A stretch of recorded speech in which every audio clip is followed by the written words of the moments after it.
Bueno, hermanos, buenas tardes. Es un placer de nuevo estar con ustedes hoy. Para los hermanos del Ministerio Hispano de aquí, de la iglesia de Patuxent, saludos, los extraño mucho. Estoy orando por ustedes y también estoy orando por el día que podamos congregarnos todos juntos otra vez.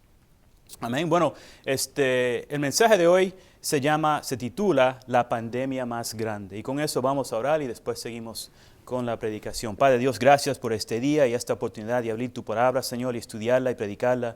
Te pido que me des esas palabras que tú quieres que yo diga, Señor, y que nos des a todos un corazón abierto, tierno, unos oídos dispuestos a oír tu palabra, Señor, y que esta predicación sea una bendición para tu gente y para los que no te conocen, que posiblemente hoy pues te clamen como Salvador. Te pido todo esto en el nombre de Jesús. Amén.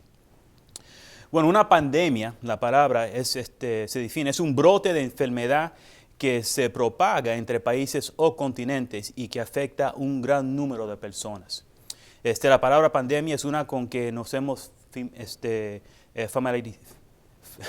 familiarizado en estos últimos meses. La Organización Mundial de Salud declaró el coronavirus una pandemia, creo que fue el 11 de marzo. Pero el coronavirus no es la primera pandemia que ha afectado al mundo.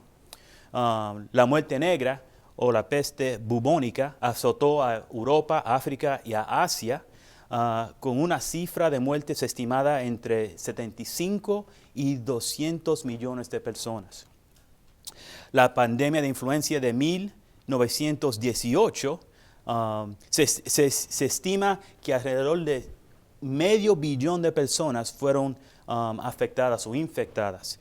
En ese tiempo eso equivalería más o menos a una tercera porción de la población del mundo. Y de esos, pues unos 50 millones murieron de esa influenza. La pandemia de influenza asiática de 1957 causó 1.1 millones de muertes. La pandemia de influenza de 68, que también originó en China, mató también creo que 1 millón de personas. Y mucho más reciente, pues la pandemia de H1N1 infectó a 61 millones de personas y un poco más de medio millón murieron por el H1N1. Estas solo son algunas de las pandemias que han afectado a la humanidad a lo largo de la historia, pero sin embargo hay una pandemia que afecta a cada persona. ¿Okay? Y yo sé que no es un virus, no estoy hablando de un virus, no estoy hablando de una bacteria, pero me voy a referir a esto como una pandemia, y es la muerte. Right? Hebreos 9:27 dice lo siguiente: y de la manera que está establecido para los hombres que mueran una sola vez y después de esto el juicio. Está establecido, la muerte está establecida y morimos y después hay el juicio. Y la muerte está causada por algo que también nos afecta a todos, a cada uno, y eso es el pecado. Romanos 3:23 dice lo siguiente: por cuanto todos pecaron y están destituidos de la gloria de Dios. Romanos 5:12 dice esto: por tanto, como el pecado entró en el mundo por un hombre y por el pecado la muerte, así la muerte pasó a todos los hombres, por cuanto todos pecaron. Así la muerte pasó sobre todos los hombres, porque todos somos pecadores, pero se pone peor. ¿Peor que la muerte física? Sí, se pone peor.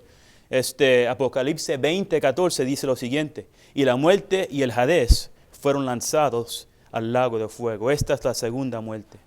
Así que la pandemia más grande es esta. Todos somos pecadores, que nos lleva a una muerte física. Y si morimos en nuestros pecados, si morimos sin Cristo, terminamos en el lago de fuego, una muerte espiritual y eterna. Amén. Afortunadamente hay una cura. Romanos 6:23 dice lo siguiente: porque la paga del pecado es muerte, ya lo sabemos, mas la dádiva de Dios es vida eterna en Cristo Jesús, Señor nuestro. Romanos 5:8 dice: mas Dios muestra su amor para con nosotros en que, siendo aún pecadores, Cristo murió por nosotros.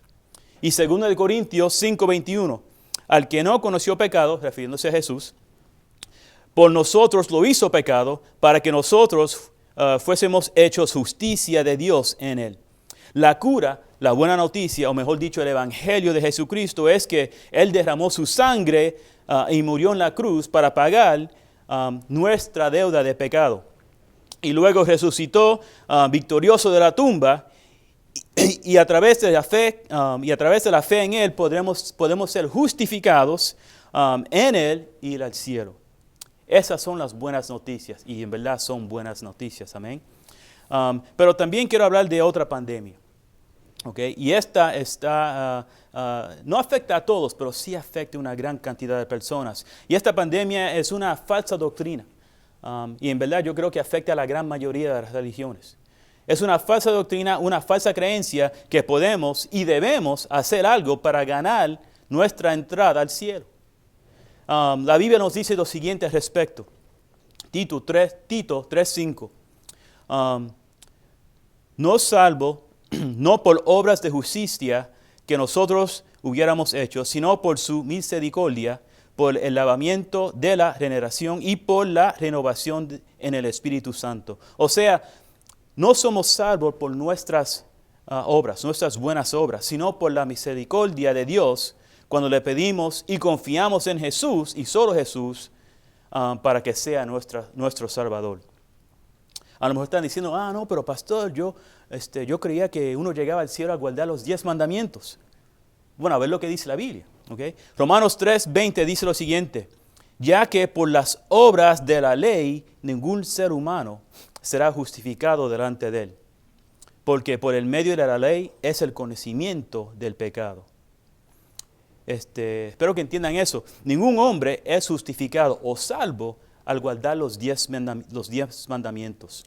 ¿Por qué? Debido a que nadie puede guardar los 10 mandamientos. Recientemente leímos Romanos 3:23. Lo voy a leer de nuevo. Romanos 3:23 dice, por cuanto todos pecaron. Amén. Todos somos pecadores. Amén. Ninguno de nosotros somos capaces de guardar los 10 mandamientos perfectamente. Es más, el propósito de los 10 mandamientos es para ayudarnos a saber lo que es el pecado y reconocer que nosotros somos pecadores. Con la excepción de Jesús, todos hemos fracasado tratando de guardar los 10 mandamientos. Gálatas 2:16 dice lo siguiente, sabiendo que el hombre no es justificado por las obras de la ley, ¿okay? Lo dice ahí en la palabra de Dios, sino por la fe de Jesucristo. Nosotros también hemos creído en Jesucristo para ser justificados por la fe de Jesucristo y no por las obras de la ley. Por cuanto por las obras de la ley nadie será justificado. ¿Okay? Entonces ya ves, nadie puede guardar los 10 mandamientos y nadie es salvo por tratar de guardar los 10 mandamientos. Somos salvos al confiar en Jesús y su pago por nuestros pecados en la cruz. Unos cuantos versos más hablando de esto. Segundo de Timoteo 1:9, lo quiero hacer bien claro. Quienes nos salvó y llamó con llamamiento santo, no conforme a nuestras obras, sino según el propósito suyo y la gracia que nos fue dada en Cristo Jesús antes de los tiempos de los siglos. ¿Okay? Otra vez, no somos salvos por nuestras obras, sino por Cristo. Efesios 2:8 y 9.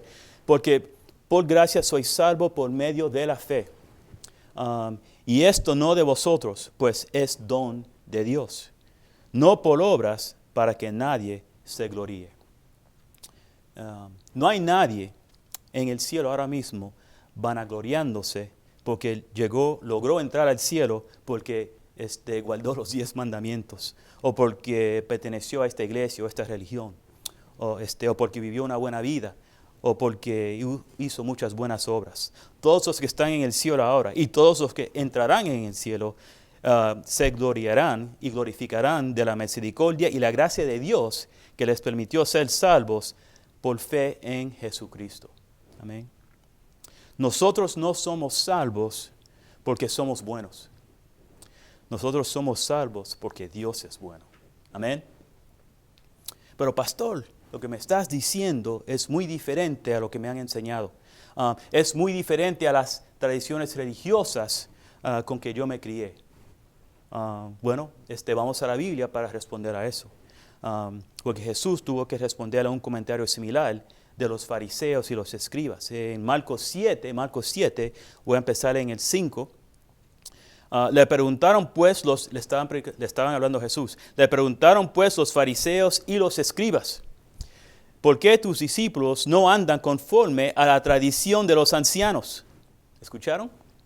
Y Jesús responde, y ahora estoy en el verso 7, pues en vano me honran, enseñando como doctrinas mandamientos de hombres. Verso 8, porque dejando el mandamiento de Dios, os aferráis a las tradiciones de los hombres. Bajando al 9, les decía también, bien invalidas el mandamiento de Dios para guardar vuestra tradición. Llega un momento que hay que hacer una decisión. O te aferrarás a tus tradiciones o creerás y obedecerás lo que Dios dice en su palabra.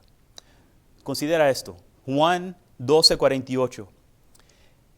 El que me rechaza y no recibe mis palabras, tiene quien le juzga. La palabra que he hablado, ella le juzga en el día postrero. Tú no serás juzgado por tus tradiciones. Y lo que o aquel diga, serás juzgado de acuerdo a si crees o rechazas la palabra de Dios. Ahora, comencé hablando de pandemias y me gustaría que comenzara otra pandemia. Sí, suena raro, pero esta pandemia es muy diferente, es mejor. Una pandemia donde la gente se dan cuenta de que Dios no está dispuesto a que ninguno perezca. Amén. Segundo de Pedro 3:9. El Señor no retarda sus promesas, según algunos la tienen por tardanza, sino que es paciente para con nosotros, no queriendo que ninguno perezca. El Señor no está dispuesto a que nadie perezca, no quiere que nadie muera y vaya al infierno. Él no quiere que tú mueras y vayas al infierno. Amén. El Señor quiere que tú tengas vida eterna. Okay. Pero como hemos leído, eso no se puede obtener a través de la religión o haciendo buenas obras o atendiendo tal y tal iglesia o viviendo una vida buena o tratando de mantener la ley. Okay. Hechos 4:12 nos dice, en ningún otro hay salvación, porque no hay otro nombre bajo el cielo dado a los hombres en que podemos ser salvos. La salvación es solo a través de Jesús. ¿Amén? ¿Pero cómo? Bueno, primero admitiendo que eres un pecador. Todos lo somos, pero no nos gusta admitirlo. Pero Romanos 3:10 dice, como está escrito, no hay justo ni aún uno. No somos justos. Humanos no somos justos. Y también reconociendo que como no somos justos, como somos pecadores, que ese pecado nos va a llevar a un sitio un sitio horrible. Romanos 6:23, porque la paga del pecado es muerte, mas la dávida de Dios es vida eterna en Cristo Jesús, Señor nuestro. ¿Okay? Pero la paga del pecado es muerte. All right. Apocalipsis, yo creo que lo leí anteriormente, 20:14, y la muerte y el Hades fueron lanzados en el lago de fuego. Esa es la muerte segunda. Y yo no conozco a nadie de mente sana que quiere ir al infierno. ¿Okay? Así que tenemos que reconocer que somos pecadores y que ese pecado nos va a llevar a un sitio indeseable por una eternidad. Segundo, tenemos que reconocer que Jesús pagó la pena por todos tus pecados en la cruz. Amén. Romanos 5:8, mas Dios muestra su amor para con nosotros, en que siendo aún pecadores, Cristo murió por nosotros. Ya Él lo pagó todo en la cruz. Y finalmente, pues, tenemos que confiar en Él. Pedirle a Jesús que nos salve. ¿Okay? Reconociendo que somos pecadores, reconociendo que nos llevará a un sitio terrible, pero también reconociendo que Él murió por nuestros pecados y desea salvarnos. Romanos 10:9 dice esto, que si confesares con tu boca que Jesús es el Señor y creyeres en tu corazón que Dios te levantó de los muertos, serás salvo. Una promesa. Romanos 10:13. Porque todo aquel que invocare el nombre del Señor será salvo. Esas son promesas. Esas son promesas de Dios. Te quiere salvar. Y si deseas, si me estás escuchando hoy, deseas ser salvo, si quieres pedirle a Jesús en fe que te salve, tú reconoces que eres un pecador y dónde te va a llevar, pero quieres que Él te salve y te lleve al cielo. Mira, se puede hacer con una simple oración. ¿Okay? Y lo pueden repetir, yo voy a orar, ustedes repetir conmigo, pero hagan la oración en fe al Señor. Amén. Querido Señor, sé que soy un pecador y sé que iría al infierno por mi pecado, pero creo basado en su palabra que Jesús murió y pagó la pena por todos mis pecados. Y Señor Jesús, te llamo ahora mismo y confío en ti y solo en ti para ser mi Salvador. Gracias por salvarme en el nombre de Jesús. Amén. Y a lo mejor lo dije un poco rápido, pero si le piden a Jesús que los salve, Él los salvará. Amén. Y eso sería una pandemia tremenda, que muchos y muchos y muchos lo aceptaran como Salvador. Padre Dios, gracias por este día, gracias por la oportunidad de compartir tu palabra y tu evangelio. Y Señor, te pido que nos protejas y nos cuidas y nos traigas de nuevo a tu iglesia, Señor, como lo hacíamos antes. Bueno, Señor, gracias. Te pido todo esto en el nombre de Jesús. Amén.